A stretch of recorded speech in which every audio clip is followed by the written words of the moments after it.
Lep pozdrav iz Strasbourga, kjer zaključujemo drugo oktobrsko zasedanje Evropskega parlamenta, ki je prineslo kar nekaj pomembnih odločitev. Evropska komisija je predstavila delovni program za leto 2026, ki ga je predsednica Ursula von der Leyen poimenovala Evropski trenutek neodvisnosti. Načelno gre za dobre cilje, večjo gospodarsko in energetsko samozadostnost, močnejšo obrambo in manj birokracije za podjetja in kmete. A žal tudi tokrat ostaja razkorak med lepimi besedami in dejanskimi dejanji.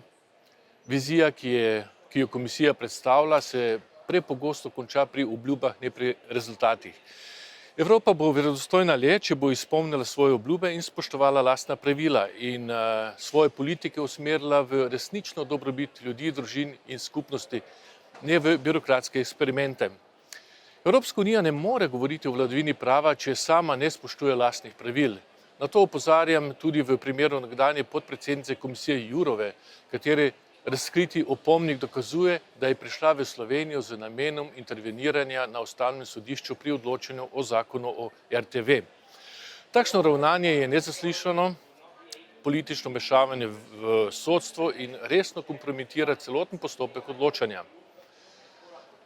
Dvojna merila se kažejo tudi v odnosu komisije do Madžarske. Kljub izpolnjenim zahtevam še vedno blokira sodelovanje madžarskih univerz v programih Erasmus Plus in Horizon Europe, medtem ko to omogoča študentom iz držav, kjer pravna država sploh ne deluje, kot so Rusija, Iran in številne afriške države.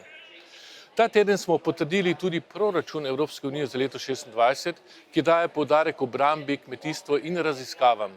Med drugim smo sprejeli tudi predlog, da se v proračunu zagotovijo sredstva za spomenik žrtvam totalitarnih režimov v Bruslju, simbol spomina in opomina Evropi, kam vodijo ideologije sovraštva.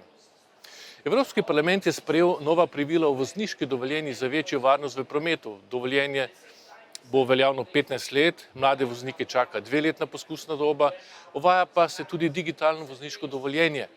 Veljavno bo po vsej Evropski uniji. Sankcijam za hujše prekrške v tujini se po novem ne bo dalo več izogniti. Na glasovanjih o okoljskih zakonih, o spremljanju stanja gozdov in kakovosti tal sem podprl predloge, ki prinašajo manj administrativnih bremen za kmete. Njihov delo je ključen za našo prehransko varnost in dostop do zdrave, lokalno pridelane hrane, zato si zaslužijo podporo, ne dodatnih ovir.